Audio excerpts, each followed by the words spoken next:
he's always sort of brought up Trump's name and the deal with the Taliban during his regime as the reason for the withdrawal, almost Well, as if trying to, sort of deflect some of the blame there. yes, no, that's a political statement on his part. What is clear is that on certain foreign policy issues, there's a continuity between President Trump's perspective and President Biden's perspective. They both want to get out of Afghanistan. Biden has wanted to get out of Afghanistan for years. This is not something new. Um, and even though Biden and Trump are presented in the press as polar opposites, in fact, there are elements of continuity, and this is one of them. Difference is that Biden has on many points, on many other policy points, gladly reversed positions of the Trump administration.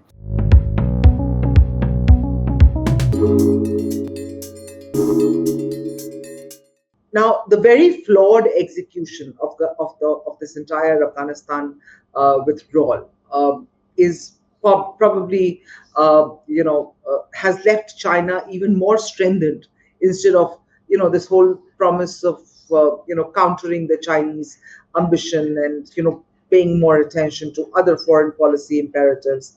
But China has been left strengthened in part due to its all-weather friend Pakistan's bonhomie with the Taliban.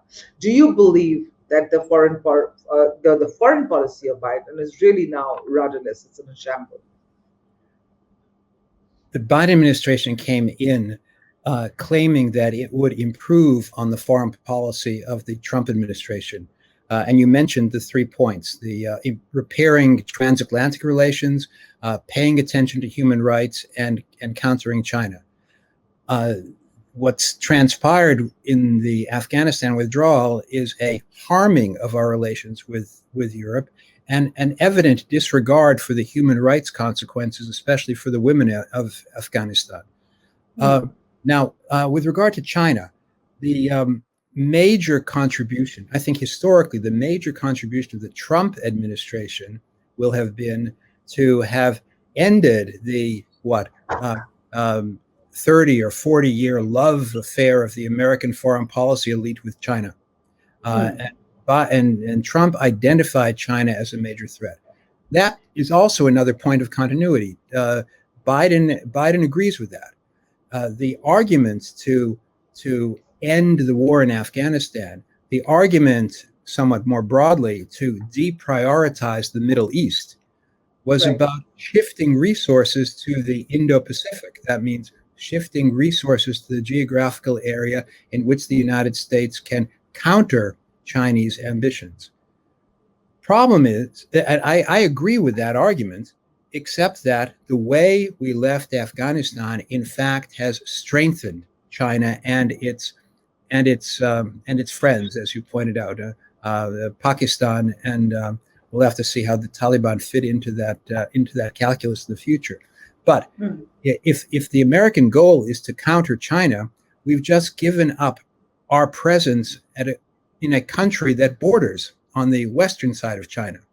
We've given up the one air base between Europe and Japan where we can project military power, the Bagram Air Base. And by giving Pakistan a de facto win in Afghanistan, we've disadvantaged our necessary ally, India, in this whole geopolitical competition. So I think that's a whole other dimension for this. When we look at Afghanistan today, we should think primarily about the suffering on the ground. But there is this larger geostrategic consideration, and the outcome has not been good.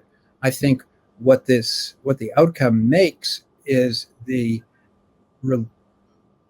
greater importance for the U.S.-India relationship. You talked about the greater importance for U.S.-India relationship at this point, and in countering China, really, India does feature up in any conversation when you talk about countering China. And in that respect, how do you think the Biden administration's foreign policy should play out from here on? What would you recommend?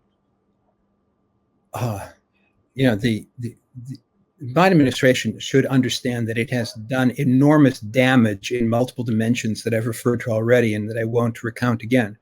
The Biden administration should somehow demonstrate to the world that despite the fumble in Afghanistan, the United States remains a credible security guarantor in different parts of the world. What that could mean, for example, is deciding to move some of the U.S. troop presence into Eastern Europe. That was a goal of the Trump administration. The Biden administration pulled back on that. It could mean strengthening the Quad, strengthening our presence in the Indo-Pacific. It could mean more freedom of navigation operations in the South China Sea, working with our allies who have naval capacity to demonstrate that the Chinese claims, that the China's infinite claims on maritime space are going to be limited. So what we need now is a more robust, forward-leaning policy on multiple fronts to correct for the damage that's just been done in Afghanistan. Do you believe that terrorists across the region will get emboldened by this Afghanistan mess? And will it be so easy for, or how easy or difficult will it be for Biden to undo the mess that's been created here? And will he be able to? Will terrorists be emboldened? Absolutely. I mean, there's no way that this cannot be presented as anything other than a defeat for the United States and NATO. One could argue, well, the United States drew the conclusion from the defeat and decided to leave, but it's a defeat, and who defeated it? It was the terrorists who defeated, and therefore terrorists are going to be emboldened. The international network of ISIS, whether in Afghanistan or in the Levant or in Africa or across the world, is going to be emboldened, no doubt. That means that countries are going to have to pay more attention to their security concerns. President Biden pushed on the withdrawal so that he could make a speech on September 11th, 20 years later.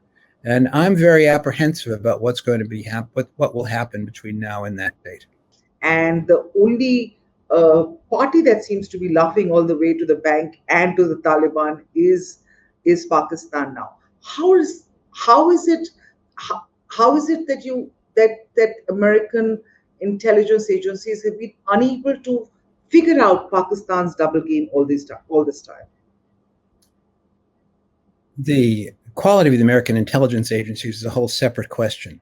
I think the issue here is that there is a reason for the United States not simply to dismiss Pakistan. It's a nuclear power. Right? Right. We're not talking about a small, militarily irrelevant venue, but that's not a reason to capitulate to it. And if the U.S. foreign policy was centrally directed at eliminating the terrorist threat in Afghanistan, I do not understand how the United States was willing to tolerate Pakistan's, at the least, tolerance, more support for cross-border terrorist mobility between Afghanistan and Pakistan. If we wanted to defeat the terrorists, we should have put much more pressure on Pakistan, and it's a shame that we didn't.